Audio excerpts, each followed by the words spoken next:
Please. I went down Denny Road in the county. Call to order the special Boone County Board meeting on June 13th, 2024. Roll call. Rodney Riley is not here. Ryan Curry here. Brian Schneider here. Dave Wiltsey. Ray Larson Here. Brett Mueller. Here. Tom Wahlberg. Here. Elisa Patterson. Dana Logsdon. Here. Sherry Branson. Carl Johnson. Here. Marion Thornberry. Up, number 3, approval of agenda. Motion made by Brent Mueller, seconded by Marion Thornberry. All those in favor say aye. Aye. All opposed, same sign. We're gonna do public comment. Yes, Aaron. I have Dave on the line now All right. to entertain a motion. Oh, yep. Okay, we need to make a motion to allow Dave Wiltsey to connect via. Second. Moved by, a motion made by Marion Thornberry, seconded by Brian Schneider. All those in favor say aye. Aye. All opposed, same sign. Welcome, Dave. Thank you. Number 4, Thank we're gonna do a public comment for both meetings right now. And we only have one by Mr. Steve Hindy. Please step up to the microphone and say your name and address for the board. Then your 2 minutes may begin. Steve Indy, 43W799 Oak Leaf Drive, Elburn. On May 11th, 2024, Shark Video documented a steer tailing event in Capron. It was our 4th time in Capron, and each time included numerous violations of state laws and local ordinances. A dozen animals were injured on May 11th, and there was no vet care. State Line Veterinary Service, which was listed as the on-call events for the event, supplied with video, and State Line has rejected any future association with the steer tailers. Shark has already supplied the video files to the county, but unlike State Line Veterinary Service, the county has taken no action. Some of you claim that everything was fine with these cruel events for the last 25 years. It was never fine. No one ever did it right, as was previously stated. Boone County's oversight was delinquent for a quarter century, and it remains delinquent today. Anyone claiming otherwise is either a fool or a liar. Recently, I was called a bully for persisting against the illegal cruelty you ignore. Terrified animals, shocked, beaten, abused to the point of exhaustion, and when injured, left to suffer without vet care. That's bullying. I was called pompous, not pompous, persistent.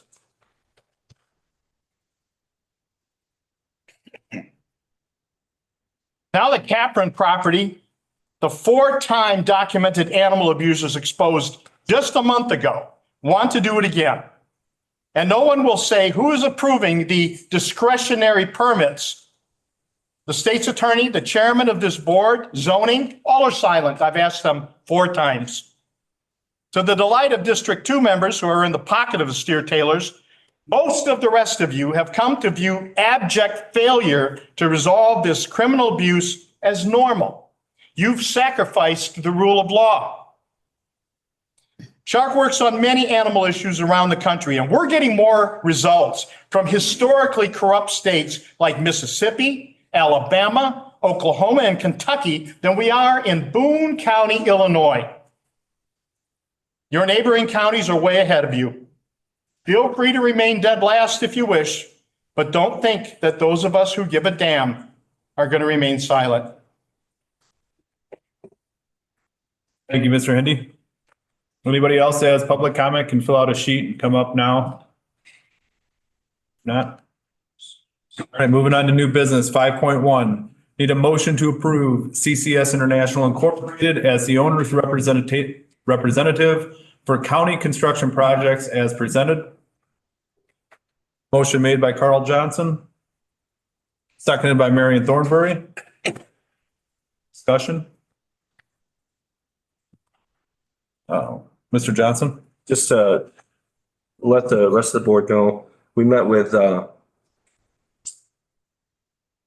both companies that we had, selected for interviews. Both were very impressive. I think both could, do the project that, or do the county right on these projects. I think that after discussing and looking at everything involved, I think this company will give us the best bang for our buck.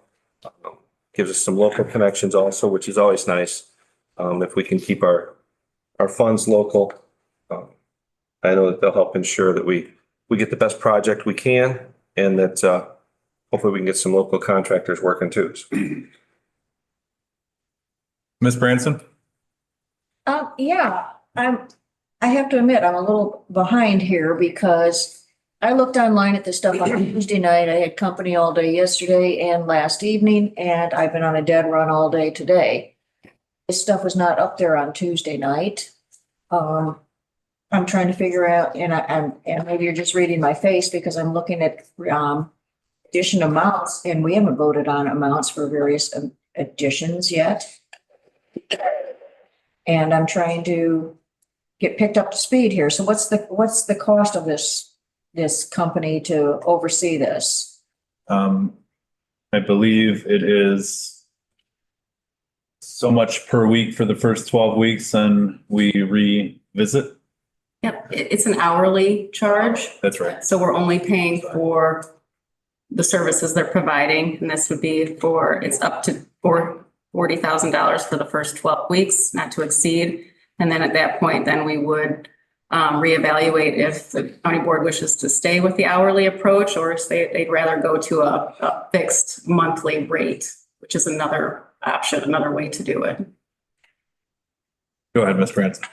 Well, my question is once you start with this company, you can't really change in the middle of the stream to a different company. No, So if you don't have what your bill is going to be determined before you start and you want to negotiate with them, you've lost the ability to negotiate. Carl. Mr. Johnson? I think maybe I can clarify this a little bit. So this company they're not doing any building. They're not doing any drawing of plans. They're going to be what we call as the owner's representative. I would maybe, correct me if I'm wrong, gentlemen, almost like a Boone County employee that's generally the project. They're going to be our eyes and ears and boots on the ground for this project, working with the contractors, the general contractors, the laborers, everybody, working to keep costs in line with what budgets we set. Make sure that we have quality materials that are going to function as intended. The architect's vision, our vision, and the boots on the ground to get a project that works and that's done correctly. Becky Tobin doesn't have time to do that. I wouldn't expect. Aaron doesn't have time. The expertise. So, It's the so these expertise. people have the expertise. I don't the knowledge to do that. question the fact Right. that we need somebody. So if we don't hire somebody and we can't renegotiate, we're not looking to renegotiate in the middle of the Well, project. somebody to manage it, if they're going to switch over from an hourly rate. Oh, so if that's what's got you confused, their recommendation is to go with an hourly rate, especially to start the project, until Why? they really get a feel for how much is needed. That protects us and it protects them also. So we may say, well, no, we want a monthly rate at $10,000 a month. And they come in and they work for 8 hours a month because that's all that's needed. Well, that hurts the county because we're way overpaying.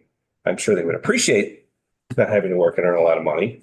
But in the same sense, maybe they have to work 100 hours in that month, and then it's not fair to them either. So by using an hourly rate, they can judge what we need, how they need to go about it. And we may decide that, you know what, let's just keep it on the hourly rate.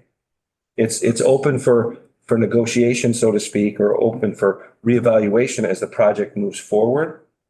They may find that, look, it looks like we're going to spend 50 hours a month on this project with all our people and doing everything we do. And that would equate to about this month. So let's just make it a flat rate every month. And we realize one month might be 55 hours. The next month might be 45 hours. And it'll fluctuate a little bit and that'll be fine for everybody.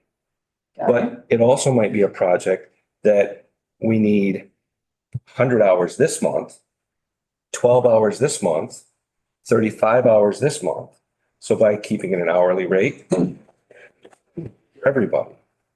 So first 3 months, 12 weeks is really just trying to get a feel for what's needed on the project to help us understand what's needed, help them understand what we need and how to best keep this thing going. Okay, Does that make sense? yeah, it does. Okay. And the next question is, when we were talking about the possibility of doing these budgets or doing these buildings. Those values you see there are strictly estimates that we've had all along. Nothing has been decided and set in stone at that point. Because I know on we each have not project. voted on these and we haven't Correct. determined where the money's Correct. coming from. And that's part of what they're going to help us figure out. How can we get the biggest bang for our dollars? And where should we spend the most money and how we should utilize that? Because in my mind, you would figure out how much you want to spend on a building and a project and what your end game is before you hire a contractor to get you to. Yeah, that. we're not hiring any contractors yet. This is This is just- really step one. This is way up here. Contractors are down here, right? So this is high level. Let's get the picture of what we're doing. And when we decide we need to start building, we have to come over here and start building up, hiring the contractors, all that stuff. See, in my mind, you figure out what your budget is and what you think you want to get That's what they're and gonna what help you us can do. afford. That's what they help us do. Yeah, that's why we need them. Now, mind you, this is all new to me, so Sure. bear with me. And again, I'm Sure. behind the 8 ball because this was not put out there 48 hours in advance. So I have not seen this. And so I don't want to hold everybody else up either because I'm not prepared for this because I didn't get it. I'm just going to abstain from all this tonight. Any other questions? CCS representatives are here tonight. If you have any questions for them as well, they'd be more than happy to take them. Marion? Are they gonna have carte blanche to change everything even though after we decide what we want? Because right now, the last time I talked to anybody, I still haven't seen any plans putting the veterans down here instead of at the courthouse. Elisa? Do you guys mind coming up, either one of you or both of you? So just give them like maybe a little synopsis of this so that we can hopefully clear up some confusion. And I know one of the things that you shared with us was an explanation of how you were able to save some money once you were able to, like, there are things that you can do for us, money wise, time wise, like all of that kind of stuff. If you could maybe give an example. Thank you. And Marion, those things might happen. Those will happen later on with the plans. These gentlemen will strictly manage that when it happens. So that still will most likely happen. And I don't have a problem with that because I know what their job, I worked in construction in Sure. Florida.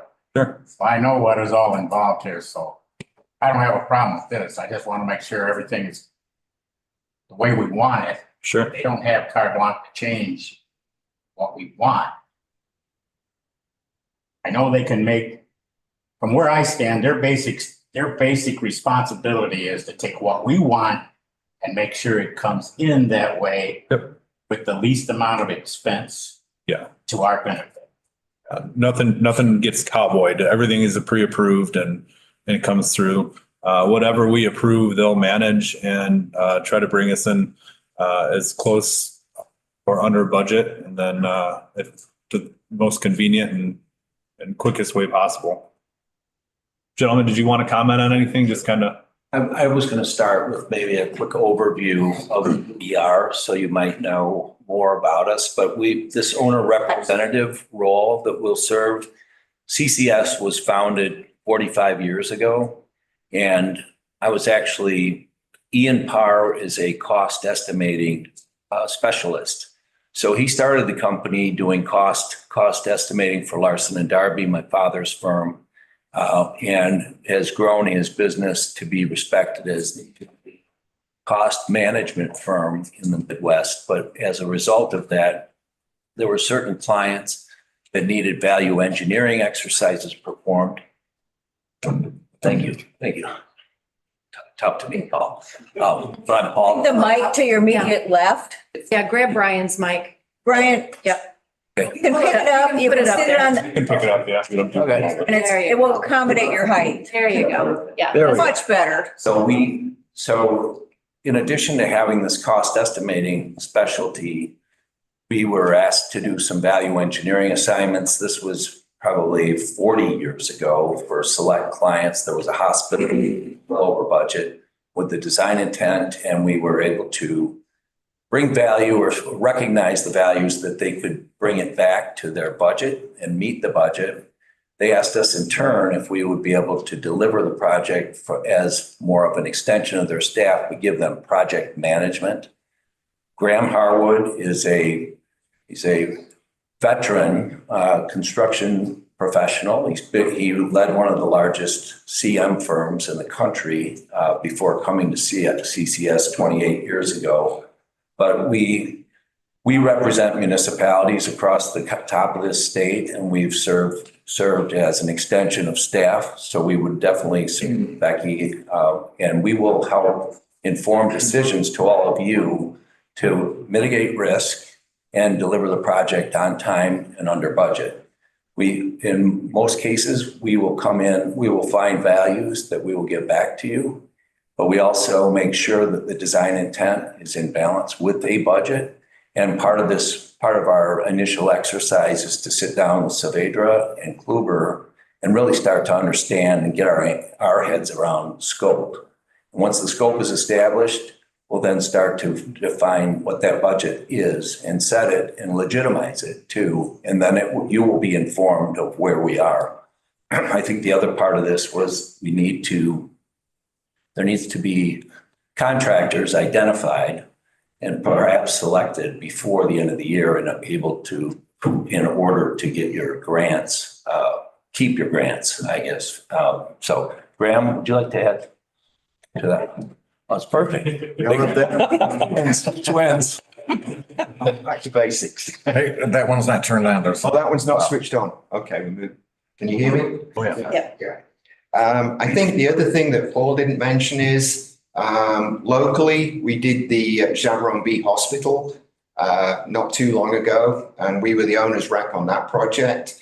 We brought it in under budget, and we brought it in a day ahead of schedule. And we're working on RMTD at the moment, and we're in the process of going through the IDOT early pre-qualification of getting bidders and things like that. So we're working over there as well. We've also got a project manager to work on this project who lives in Rockford.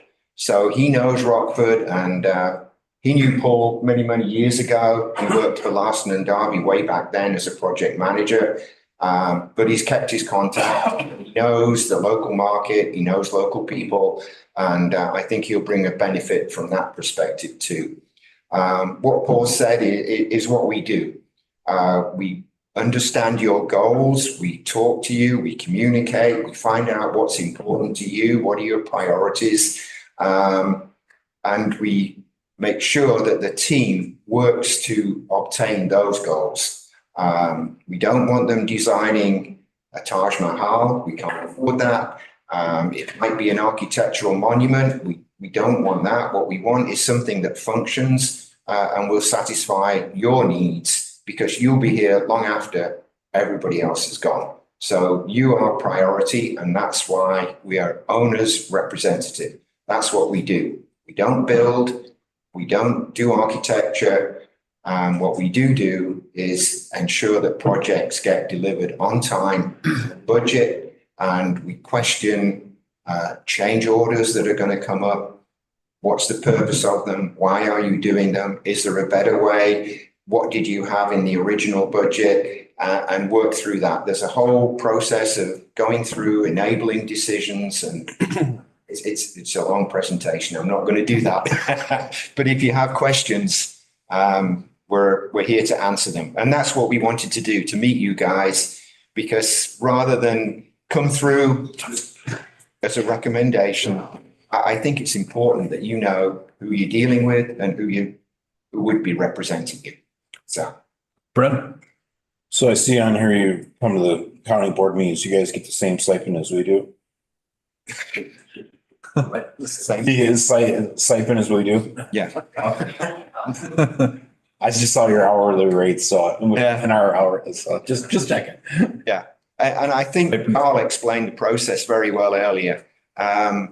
We don't know too much about your projects at this point in time, and we're going to get to know, but then we'll understand what it will take to deliver and do it. And it's an hourly rate. So we can keep it at an hourly rate or we can change it, whatever works for everybody. We're here to communicate, coordinate, and make sure that you get the project that you want. So. Ms. Branson? I'm gonna ask a rather simple, obvious question, but I'm gonna ask it anyway. So bear with me, but when Animal Services Building was built, we hired somebody to take care of all this stuff and I don't know what happened. I wasn't on the board at that point. You know, I was getting off term, change of terms and stuff. But when I came back, there was a lot of things that was missed with that building and that had to be corrected. So we don't want that to happen again. When our jail was built, they hired somebody to do the plumbing, and the person who did the plumbing, you know, inside the walls with a jail did not use compatible piping and connectors. So there's a lot of leaks within the walls that you can't go back in and fix because it was built like a jail. Are you guys going to be the boots on the ground going in there and making sure that things are done right? Yeah, but before you actually get boots on the ground, you have to design it. And you got to make sure that the design is appropriate for what you want. Sometimes there are budget restraints, and maybe what happened is we got value engineered to make sure you came under budget. I don't know. But one of the things we were looking to do is come in here every month, do an update, let you know what's going on. Are we on schedule? Are we on budget? What decisions would you like to make about the building, the design? Make sure that the architect can come in here and deliver and explain his design process, what he's building, the drawings and everything else. It's important that you guys are kept up to date and know what's going on. So Part of Graham and Randy's, part of their role to be performing constructability reviews too. So whatever is on those plans will be thoroughly scoured first, because the specialization that we'll bring to the table for you as your eyes and ears will be meaningful. And whatever's on the drawings will match the budget, and it will be in conformance with how the building should perform too. So I need somebody in the building that's actually making the appointment to go through and actually see things as it is happening, making sure that, you know, you're using the right kind of outlets where there's outlets are supposed to be, and make sure that the right plumbing, the right wiring before the drywall and stuff that is well beyond my expertise. we will do site tours with the architect, for instance, on the courthouse, my most unfavorite building in Belvedere. Because that's where I used to pay speeding tickets, I think. But we will do a thorough facility condition assessment with the architect to understand what's in the building and what we're building onto, as well as what is going to happen when it's reconfigured, and to make sure that there's no pipes that are colliding with each other. It'll be assessed and evaluated as part of the design process too. Okay. And Sherry, just so we've never had an owner's rep before for any of our projects. That's because of the incidents that you're talking about. That's why we decided we need one. We've never had one, which I think is part of the reason we've had those issues. And I just want to make sure that we got somebody that's not just, you know, designing and doing a really pretty drawing. I want somebody that's going to actually follow through and go inside the buildings and make sure that they're looking at these things that I don't know about. Know what I'm saying? it's so far out of my scope that I want to make sure that we're covering all of the bases that need to be covered.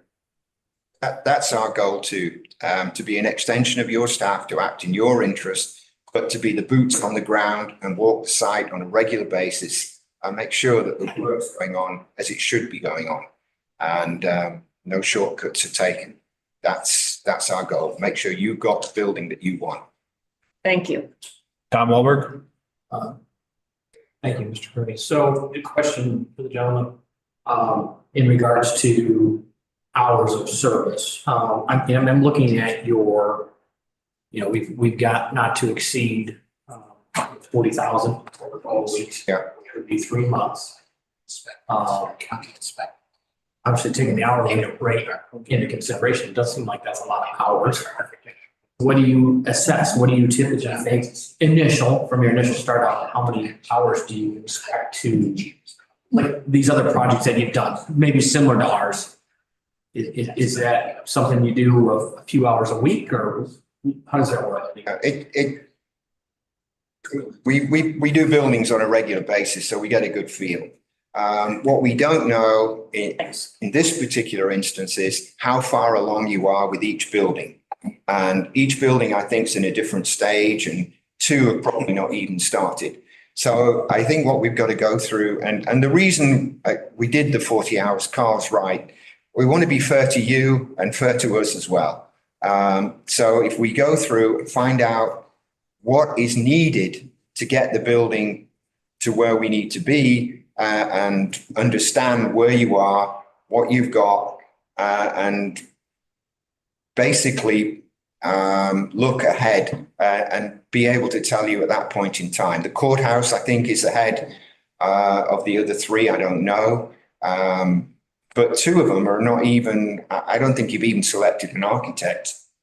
So we'll have to look at that and get a feel for what you want and the process that you've got to go through. And we'll give Becky the full breakdown. There's no secrets. It's very transparent, and we can walk the way through it. The bidding process or whatever process you choose to deliver. Is it design build? Is it design construction management? Is it design construction? We'll go through all of those options, and you'll be a part of the decision making to make sure that you get the right solution that brings the most economic and best solution to you. So, I mean, that's why we did it with, we'll start off with this, or we'll see where we are, get to where we're going, and then we'll show you the backup and the build-up going forward as to what we're proposing. So, and if you don't like our backup and build-up, we can keep on an hourly basis, or we can change it to a lump sum,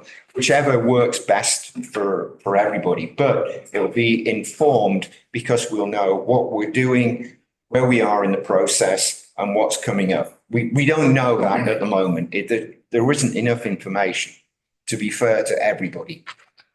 You really don't have an idea of whether you would work 5 hours a week or 8 hours a week.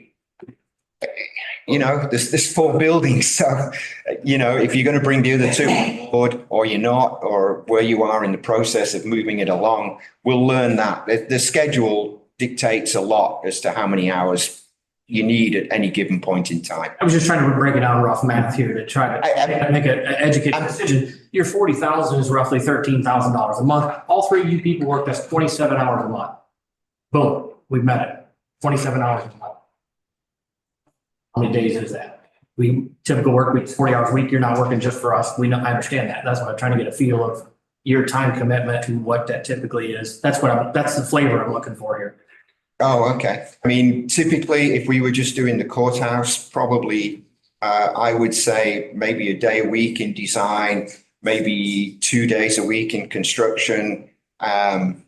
It varies on where you are because you've got to go through estimates as well. You've got to look at the estimates. You've got to look at the bidding process.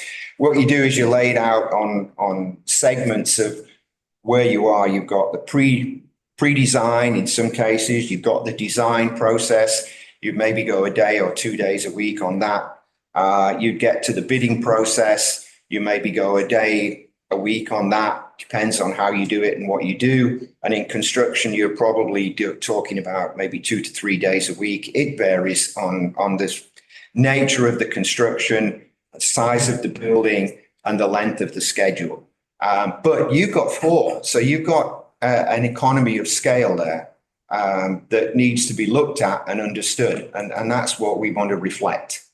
I want to be fair to you folks. I understand that you have a job to do, you want to get paid for it, but I also want to be fair to the county, what's the best use of our resources. Thank you, appreciate it. Marion? Well, I just want to clarify some things. There's the things that Sherry was addressing. You're not going to have a whole lot to do with that unless they're going to be picking out the material. Because most of what Sherry was talking about is going to be handled by your county inspectors, your building inspector, your plumbing inspector, your electrical inspector. They're the ones that are going to determine whether or not your pipes leak, your shortages during electricity. Our county inspectors are going to be responsible for that, not them. As far as Tom's questions go, that's kind of hard to answer for anybody, especially in a construction business, because you don't know how much time you're going to be able to spend in there until the project gets started. And it can, how much time you have to spend is going to determine what happens on a day-to-day basis. You may, like he said, you may not work for a week because you're not needed. The next week, you may be there every day, 40 hours a week. It just depends. Elisa? So 2 things. One, to piggyback on that and to speak to the Rick's building. I'm like losing my brain here. Animal service. Right, the animal services, thank you. So what these gentlemen would do is look at the plans and realize ahead of time, hey, we don't have an access scuttle to get into the attic. You guys need to add an access scuttle to the attic, correct? Like you're going to be looking at everything to make sure that the functionality for years down the road is there. Yes, we're looking at that. We're also going to be looking at the fact that you want the building to maintain in operation while you're in construction. So we'll be focusing on that too, making sure that as much as we can, courthouse remains operational, and there's making sure that the documents reflect that. So when you bid the project, somebody can come in and bid it and assume he's got full use of the whole site all of the time. And it may not be the case. You may have to do it on a phased manner. And you've got to have that included when you bid the project. So protecting you in as many ways as we possibly can, making sure that your goals are met and understanding your goals. And then I have one more thing. So you also have your software, which we didn't speak about, and we don't need to go into the weeds with that.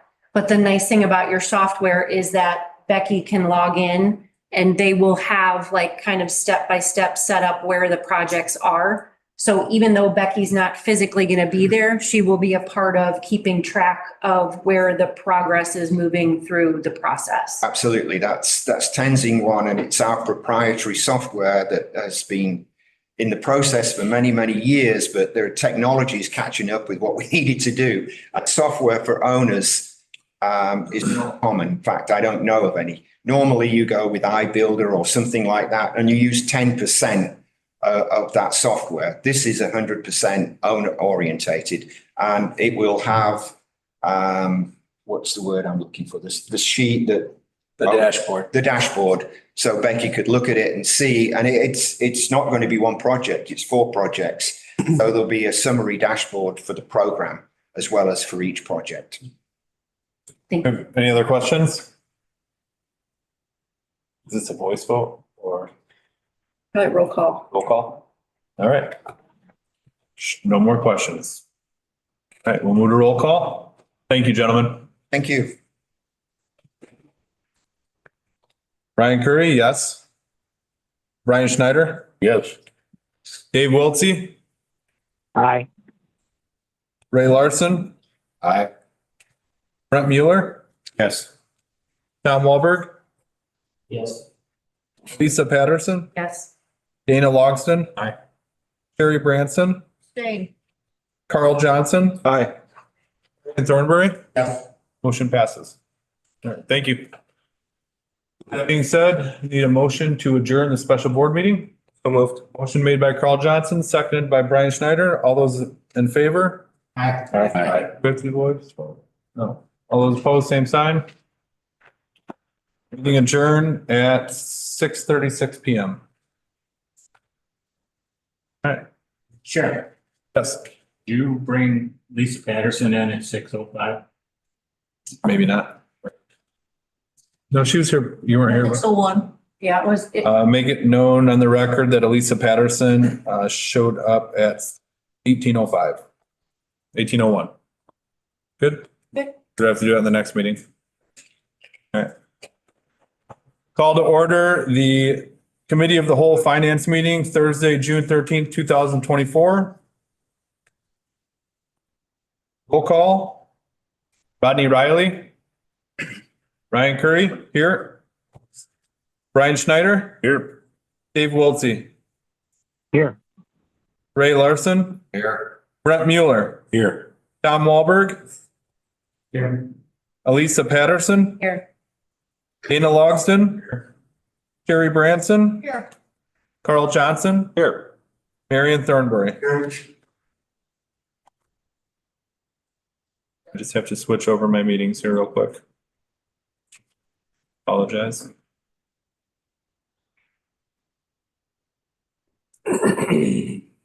Next, I need a motion to approve the agenda. So move.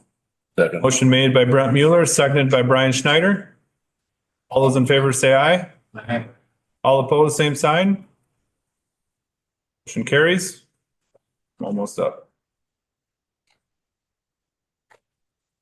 All right.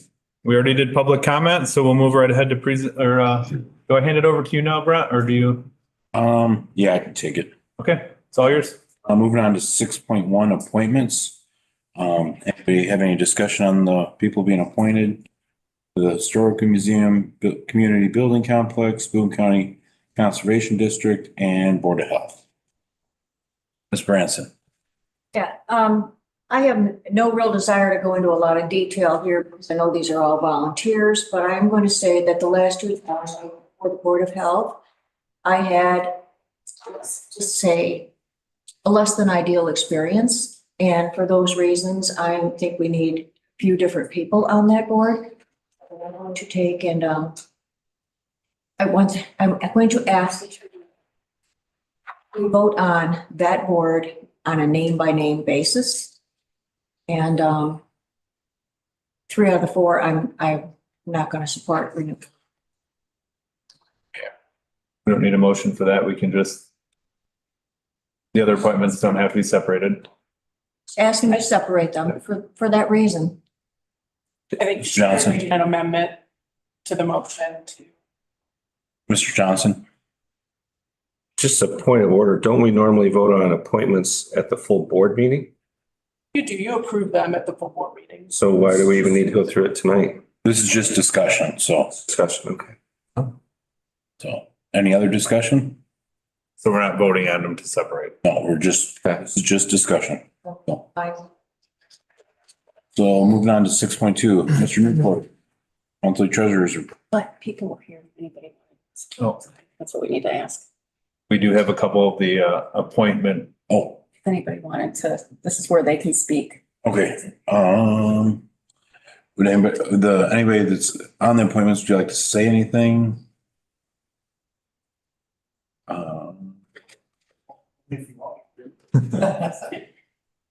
Bob Phelps here and Greg Brown. Mr. Brown, Mr. Phillips? I'm short, so this one will probably work for me. Is it There. Good evening. Thanks for the opportunity. So I am interested on the Community Building Complex Board. I was actually appointed to this board when I worked at District 100 back in August of 2015 and served on the board until December of 2021. And I left District 100 to actually go work at District 205. So really interested in going back on the board. Just really, I think we did a lot of good things over there and I served in a number of different roles as a board member. I served as vice chair for about a year and a half until Gail Bennett passed away. And then I actually became the chairman in October of 2017, and then was actually the chairman for the rest of the time I was on the board. So would just like an opportunity to go back and serve if at all possible. Thank you. Thank you, Mr. Brown. Mr. Phelps, you got anything?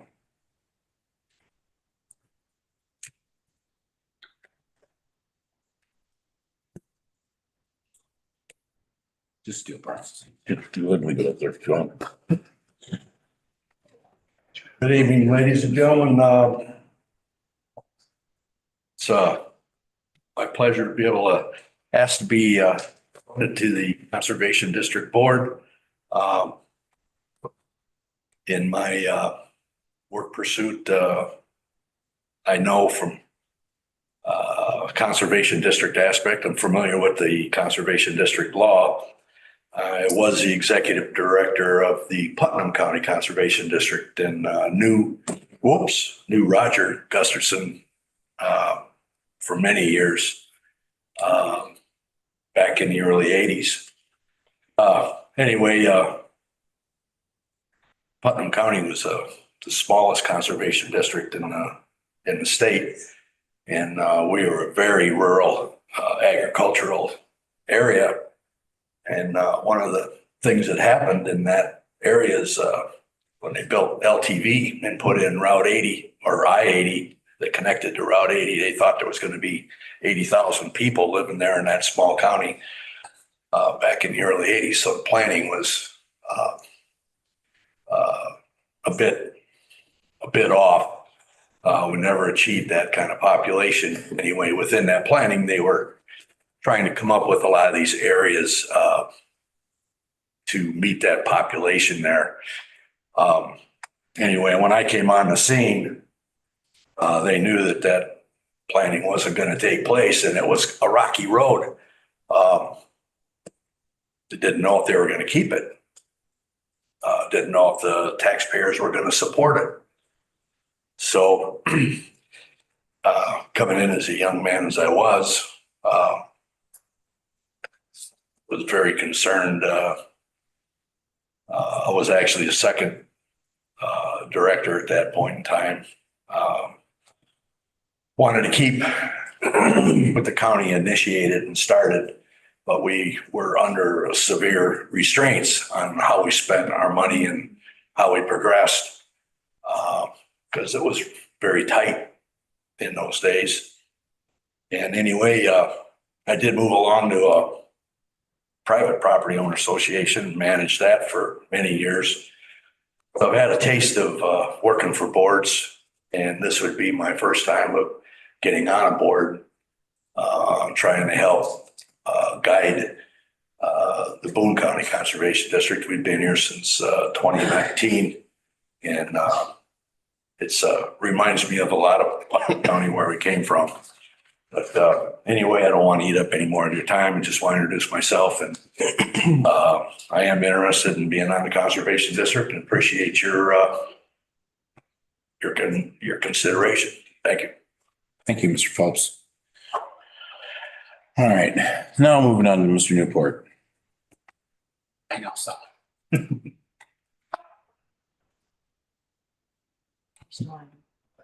Evening, everyone. You may notice that my usual monthly treasurer's report is conspicuously absent from your packet tonight. Still in the process of learning our new general ledger program, the Tyler ERP Pro program. And learning the reporting capabilities is really the last step in that process. We need to learn, we had to convert the software, we had to configure the software, we had to learn how to use the software. And honestly, that's ongoing. And the project that was intended to be completed in April is we're still in the process of making that happen. And this week will be our first payroll with the new system. So that being said, as it bled into the absolute busiest month of the year for the treasurer's office, There just weren't enough hours in the day for me to both learn the reporting capabilities of the system and handle the property tax collection. So I appreciate your patience. Whenever I am able to prepare reports that are meaningful to you, I will get them to you. Would like to take this opportunity to thank a number of people who are making this conversion possible. And if I forget anyone, I hope, Becky, that we'll fill in the blanks. But we have Carrie Campa, the operations director in the health department, spending a whole lot of time making sure this system worked for her department. Laura Bettis, the chief deputy county clerk, who's handling the payroll, spending countless hours making this work. Our deputy county administrator sitting over there, not paying attention to me. He also is working, putting in a whole lot of time with Laura, with the payroll part of it, the human resources and benefits part of it. It's a lot of work. Then there's my own deputy, Karen Smiley, who has been putting in extra time to make the system work. And last but not least, we have the General Michelle Holtzauer, who is the administrative assistant in Becky's office. If you've seen that movie Patton, where he's in the middle of the intersection directing traffic, okay, making sure everyone gets their job done. That's kind of what Michelle's been doing for a number of months. Really making sure that everyone is doing their part to keep the process moving, both on the county side and the vendor side. Tyler Technologies has been excellent to work with. Thus far, I've been impressed with their involvement and their support. I think we did make the right decision to choose that company, but there's still a lot of work to be done. So with that said, I did want to just mention all those people by name, get their names, in the minutes, because I think they deserve it. I can tell you that the property tax bills were mailed on time. Collection went as usual. I've already made 2 distributions, one in late May, one in early June. So I've distributed a little bit more than half of the total county extension to the taxing districts, including the county. That money is invested and earning interest. And as far as the counties and in our conversion in our new software, we are keeping the bills paid. We're making the payroll. We're depositing the revenue that comes in. So from an operational standpoint, we're in good shape. So with that, I'll be happy to answer any questions. Ms. Branson. Yeah, it saddens me to go in there and pay my property taxes like everybody else, but I was very surprised, and I'm hoping you can answer a quick question for me on that. And when I got there, I had to stand in line longer because I brought cash. And I'm told you guys only have one cash drawer, which is why. And that the county still does not accept credit and debit cards. Why not? And what can we do to fix that? Sure. So if you want more tellers, all we need is more personnel. Give the treasurer's office. I'm not asking for more tellers, just a second cash box. Okay, well, somebody's got to manage that second cash box. Okay, I mean, all these things require somebody to be there to take your money and manage a cash drawer. So, and one of the things I didn't mention that we did have some personnel turnover in May, and we just hired a new full-time person. She's doing great. But with that said, I mean, we've always had one cash drawer and a total of 2 teller windows, a second one collecting only checks. We're offering you, there's like a half a dozen different ways that you can pay your taxes. You can pay them online, you can pay them through your bank, you can pay them at the bank, you can drop it off in the envelope slot, or you can mail it, or you can bring it in. For those that choose to use the most labor-intensive method of a transaction, I think with the staff we have, sometimes you're going to have to wait a few minutes. And that's just, the only solution to that is spend more money on personnel so we have more people there to take your cash. Now, with regard to the credit cards, and that's a fair question. I'm required to collect 100% of everybody's tax bill, which means that if you use a credit card, you're going to get a convenience fee that's tacked on top of your tax bill. Okay. We do have a way to use credit cards online. You can go online and use your card and pay that extra 2.5%. That's a reality of the world of plastic. It's more expensive than being a month late. Okay. If you're a month late, it costs you 1.5%. You pull out your plastic, it costs you 2.5%. I try not to encourage people to spend more money than they have to. I'd rather, say, these are your options. And even if you're late, it won't cost you as much if you use one of these other options. So, using and processing credit cards in the office also involves some technology. It involves some risk of that technology and the wrong people getting access to the data. I don't want to be the next TJ Maxx, and I don't want to put more burden on our IT department to make sure that whatever system we have is secure. If you want to use your credit card, you go online. There's even an automated telephone number that you can call and use that. A number of people do. So I think those options are reasonable, given, a prudent use of the county's resources. And so that's why those decisions have been made. Yes, Ms. Branson. I guess I wasn't expecting you to turn the question around and, like it's my fault because I came in with cash to pay the taxes, that it's the most labor intensive and I'm choosing that. Everybody's always taking cash. I mean, cash is supposed to be king. But I also cannot figure out why we're paying a teller to take and be there, for the 2 days or what is it, 2 weeks or so that you're paying taxes for, for a couple of weeks before each installment. If we have to have a teller there, why that teller couldn't just have a cash drawer at the end of the night, work it out. You don't have to hire a full-time or part-time employee to process that small amount of time. Well, it doesn't make sense to me from a monetary standpoint. Sure. If you stand there and time those transactions, you'll see that people that come in with their check already, transaction takes a few seconds, literally. For people that come in with cash, we have to count the cash. We have to give them change. And then at the end of the day or when we have a batch that's big enough to close out that batch, we have to count that cash again and prepare a deposit and haul that cash to the bank. And I'm not going to give you numbers in a public meeting. You want to ask me privately. It's insane the amount of money that I am hauling to the bank, which is honestly, it's a security risk.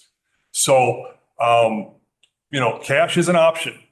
And you're welcome to come in with cash. I don't want to encourage that option for the reasons I just mentioned. So you can use that option, you can wait a few minutes, or you can use one of the 5 or 6 other options. I'm not trying to beat you up, Sherry, but. Well, how about just putting a sign up, just to let the people know that it's more convenient for us if you choose this for the next year when you pay your taxes. Just people tend to cooperate if they understand why. Yeah. But I'm looking at, we live in a world where everywhere you go, people use their debit cards and their credit cards. And it's just the world that we live in. And if, there's a 2% fee, then they have to pay an extra 2% fee at the time that you use it. It's about being convenient for the people that we serve. You got a long meeting. I'm not going to belabor it. So one quick comment or question. So I mailed my taxes on the 30th of May, but I didn't get the check didn't go through the bank until the 8th of June. Is that still, do I have a late fee on there? No. Okay, but as long as it's postmarked. Right. So dealing with the U.S. Postal Service is easily my biggest frustration because we rely on them to deliver the bills. We rely on them to deliver the checks. I think we may have still received some mail today that was mailed on time. Okay. It's the postmark that's by statute. That's what we go by. So as long as it's But, you can drop a letter in a mailbox and it might go to Carroll Stream and get postmarked. They got a big silo there where all the mail ferments before they auger it out the bottom, if you didn't know how that works. So, I got to tell people, if you need it postmarked today, you got to walk it into the postmark and watch them round stamp that letter. It's unfortunate. We rely on them, and the quality of the service has dropped precipitously. So, but yeah. I just want to know what your precedence was if it goes off the post. Right. Like if it's postmarked 31st, it's good. By statute, if it's postmarked on or before the due date, it's good. Yeah. Thank you. Any other questions for Ms. Newport? Thank you, Kurt. Thank you. All right, moving on to administration monthly financial report. Ms. Tobin. I would like to concur with Kurt on the way everybody has stepped up for the software conversion. The last couple of months has been crazy. You'll notice you don't see any minutes on here again. Our general, Michelle, is extremely busy, and I need that to be a top priority for her over minutes right now. So we got to make sure the system is running smoothly. Hopefully by next month, everything's back to normal. But I mean, everybody's really, really stepped up. It's stressful. It's a really stressful time. Everybody's on edge a little bit, but we're going to get there. It'll be fine. I've been through this before, but it's definitely a stressful time, but it's going to be great. Michelle and I had a 2-hour budget training this morning, and I'm so excited. The things that excite me, but it's going to be wonderful going through the budget process here. So yes, all good things. I was able to complete a couple pages of my report. I have the revenues.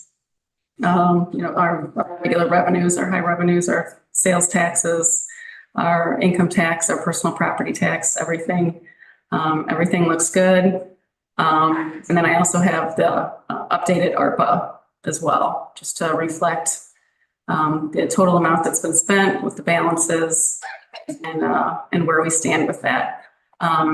The other items that I attached for tonight, as you may be aware, it was our congressmen have community discretional funding that they received. We literally found out at about 6:15 on a Thursday night, and they were due by 5 p.m. the following Tuesday. So we had 3 working days to try and complete these. Our EMA director, Dan Zacher, did an amazing job on the EOC grant, which Foster selected as one of his top 15 projects that will most likely get funded. He says he's never had a project under $1 million that's not been funded. So we're looking hopefully pretty good at that. And LaHood chose the additional funding that was needed for the transit center. As you know, we got the $3 million rebuild Illinois. That might have sounded good 2 years ago when that grant was originally done, but $3 million is not going to go anywhere anymore. So we applied for additional $2 million, and LaHood selected that project as one of his top 15. So we're super excited about that. A lot of hard work from Ema Dan and Erin Marshall, our grants manager. She spent a lot of time on that as well. So time was well spent. So I just wanted to acknowledge that as well. Other than that, I think that's all I got. I'll take any questions.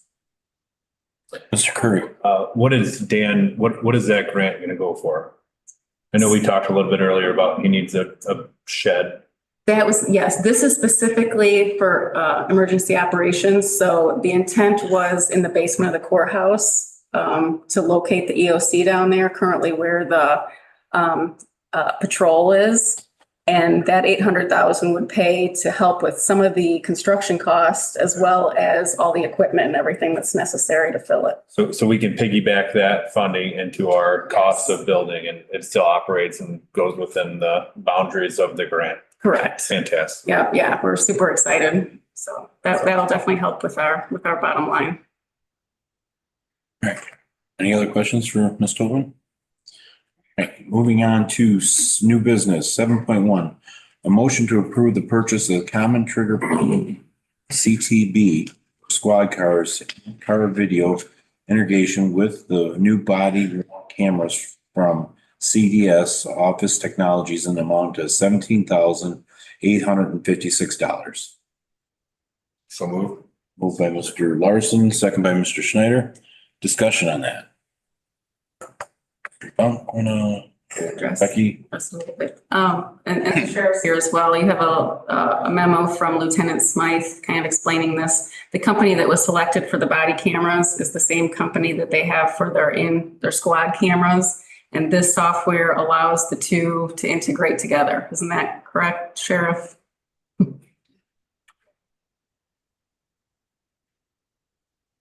Yeah, I'll try to keep this simple. It's pretty simple. Yeah, they need to try to sync these units together.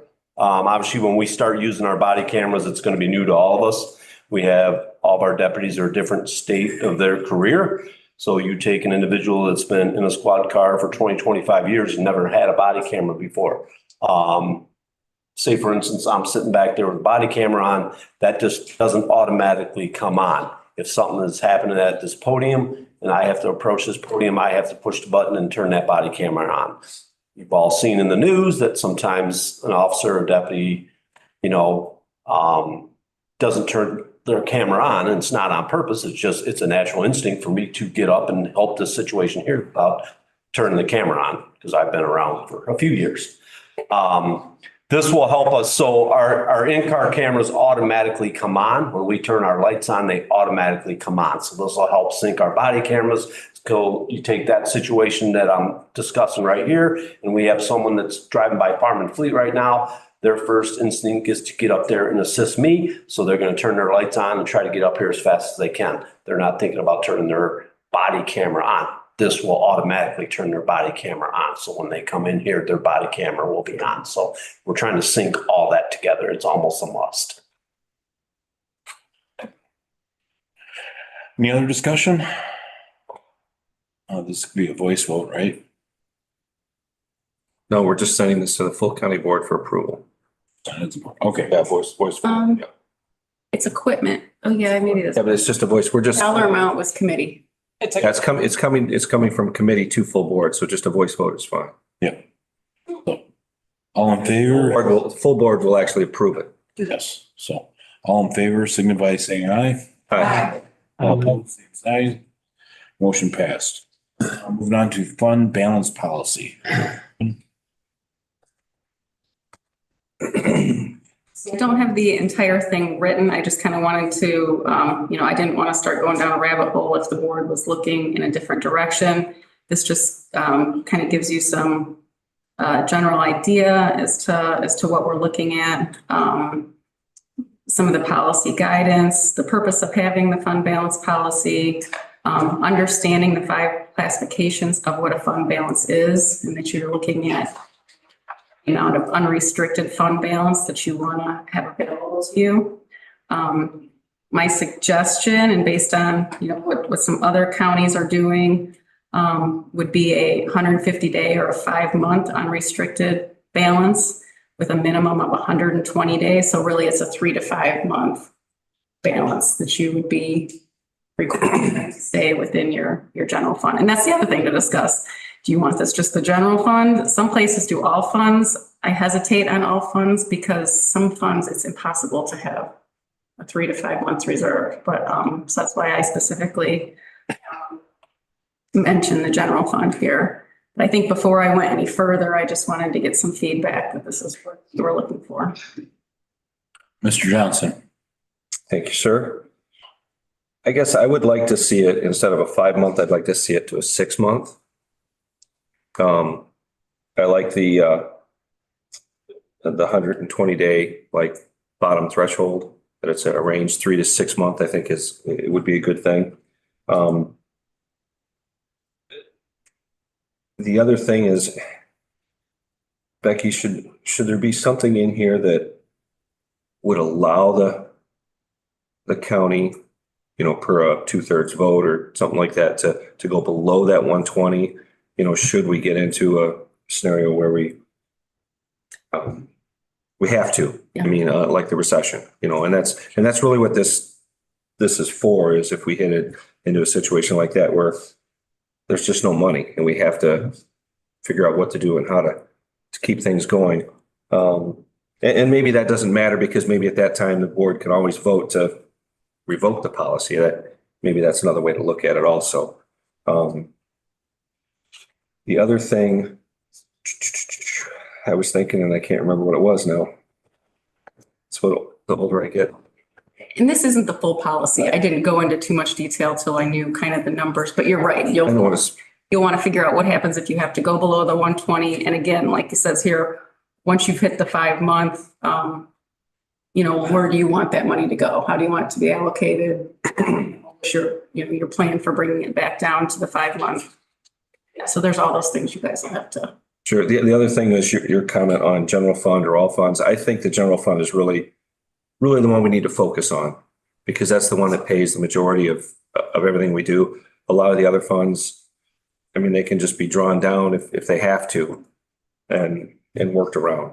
But the general fund is our main funding source for what we do.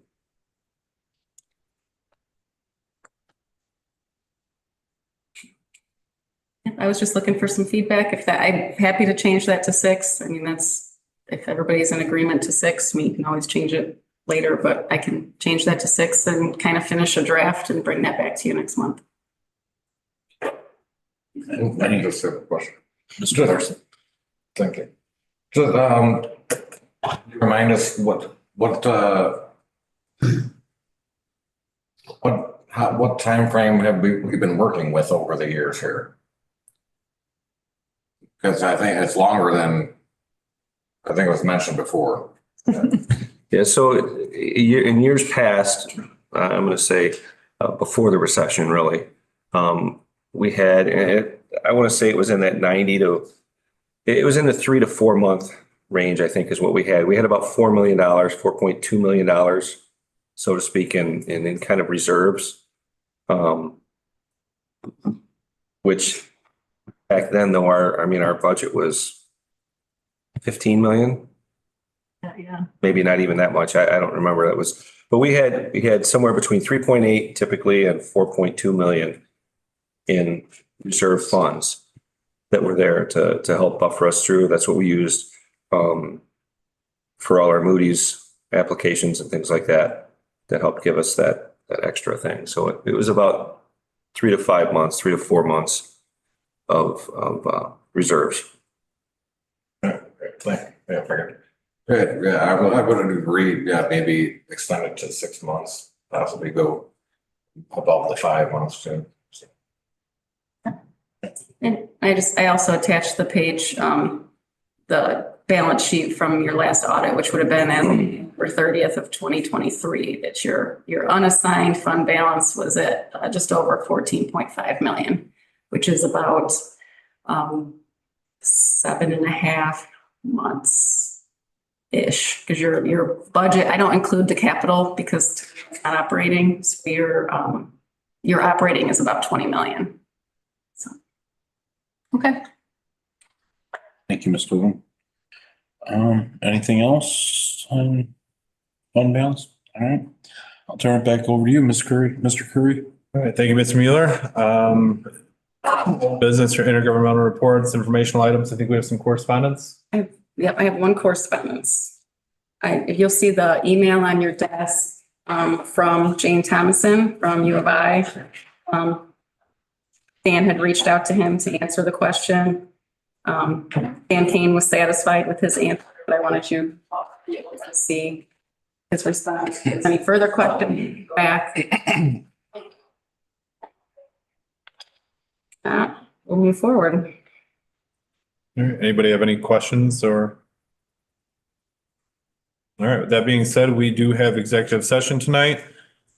I ask for a motion to go into executive session where we will discuss collective bargaining and sale of real estate. I'll move. Made by Brent Mueller and seconded by Brian Schneider. All those in favor say aye. Okay. Sorry, roll call. Ryan Curry, yes. Brian Schneider. Yes. Dave Wiltsey. Aye. Ray Larson. Aye. Brent Mueller. Aye. Tom Wahlberg. Yes. Alyssa Patterson. Yes. Dana Logston. Sherry Branson. Hi. Carl Johnson. Aye. Marion Thornberry. Yes. Motion moved. Motion.